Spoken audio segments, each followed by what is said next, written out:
2027 ഒരു കിടുക്കാച്ചി ഐറ്റം വരികയാണ്. രാജ്യത്തുള്ളവരെയെല്ലാം കോരി തരിപ്പിച്ചുകൊണ്ട് അന്താരാഷ്ട്ര നിലവാരത്തിൽ ഒരു കിഡിലൻ item. Let's check in detail. Welcome to the point. അതെ, 2027 ആകുന്നതോടെ തീപ്പൊരി പാറിക്കാൻ ഒരുങ്ങുകയാണ് നമ്മുടെ ഇന്ത്യ മഹാരാജ്യം. ഇന്ത്യക്കാർക്ക് അങ്ങേയറ്റം പ്രയോജനകരമായ ഒരു വമ്പൻ പദ്ധതിയാണ് 2027 നമുക്ക് തുറന്നു കിട്ടുന്നത്. ഇന്ത്യയിലെ ആദ്യത്തെ ബുള്ളറ്റ് ട്രെയിൻ. അതെ, മണിക്കൂറുകളെടുത്ത് മറ്റ് യാത്രാ സംവിധാനങ്ങളിലൂടെ കവർ ചെയ്യുന്ന സ്ഥലങ്ങൾ ഇനി ചുരുങ്ങിയ മിനിറ്റുകൾ കൊണ്ട് പറന്നെത്താൻ സാധിക്കും.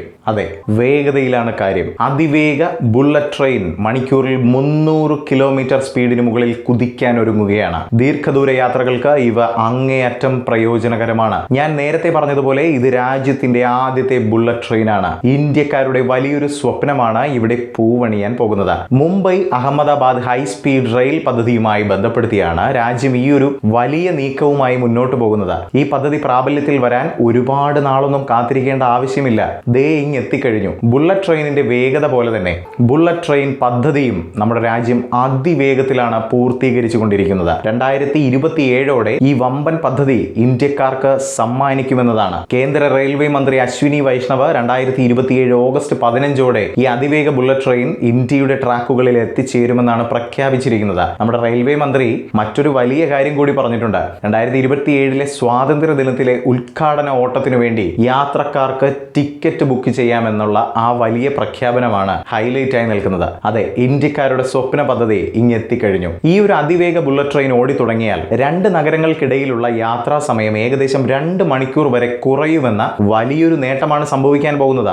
ടൈം ഈസ് മണി എന്ന് പറയാറുണ്ടല്ലോ. അതുകൊണ്ട് തന്നെ സമയത്തിന് വില കൽപ്പിച്ച് മുന്നോട്ട് പോകുന്നവർ ജീവിത വിജയം കൈവരിക്കുമെന്നതാണ്. അതുകൊണ്ട് തന്നെ ഭാരതീയരുടെ സമയനഷ്ടം ഈ ഒരു പദ്ധതി വരുന്നതോടുകൂടി സംരക്ഷിക്കാനാകുമെന്ന വലിയ വിശ്വാസത്തോടെയാണ് ഈ ഒരു വമ്പൻ പ്രോജക്റ്റിന് തിരികൊളുത്തിയിരിക്കുന്നത്. ഇതുകൊണ്ടൊന്നും തീർന്നില്ല. നമ്മുടെ രാജ്യത്തിന്റെ സ്ലീപ്പർ വന്ദേ ഭാരത് ട്രെയിനുകളും ഉടനെ ഓടിത്തുടങ്ങാൻ തയ്യാറെടുക്കുകയാണ്. പ്രധാനമായും രാത്രികാല ദീർഘദൂര യാത്രകൾക്കായാണ് നമ്മുടെ സ്ലീപ്പർ വന്ദേ ഭാരത് ട്രെയിനുകൾ രൂപകൽപ്പന ചെയ്തിരിക്കുന്നത്. ഇവയ്ക്ക് കവച് സുരക്ഷാ സംവിധാനം, അതുപോലെ തന്നെ വാഹനത്തിനുള്ളിലെ ശുചിത്വം നിലനിർത്തുന്നത് അടക്കമുള്ള രീതികൾ കൈക്കൊണ്ടിട്ടുണ്ട് എന്നതാണ്. ഇനി തിരികെ നമ്മുടെ ബുള്ളറ്റ് ട്രെയിനിന്റെ കാര്യത്തിലേക്ക് വരികയാണെങ്കിൽ നേരത്തെയൊക്കെ ഉണ്ടായിരുന്ന തിരക്കേറിയ റൂട്ടുകളിലെ വലിയ തിരക്ക് വലിയ രീതിയിൽ തന്നെ കുറയ്ക്കാൻ ഈ ബുള്ളറ്റ് ട്രെയിനുകളുടെ വരവോടെ സാധിക്കുമെന്ന വലിയൊരു വിശ്വാസവും ഈ പദ്ധതിക്ക് പിന്നിലുണ്ട്. National high speed rail corporation limited ആണ് പദ്ധതിയുടെ മേൽനോട്ടം വഹിക്കുന്നത്. ഇനി നമ്മുടെ ഈ ബുള്ളറ്റ് ട്രെയിൻ പദ്ധതി എവിടെ വരെ ആയി എന്ന് പരിശോധിക്കാം. നദിക്ക് കുറുകെയുള്ള പാലങ്ങൾ ഈ ബുള്ളറ്റ് ട്രെയിൻ പദ്ധതിക്ക് ആവശ്യമാണ്.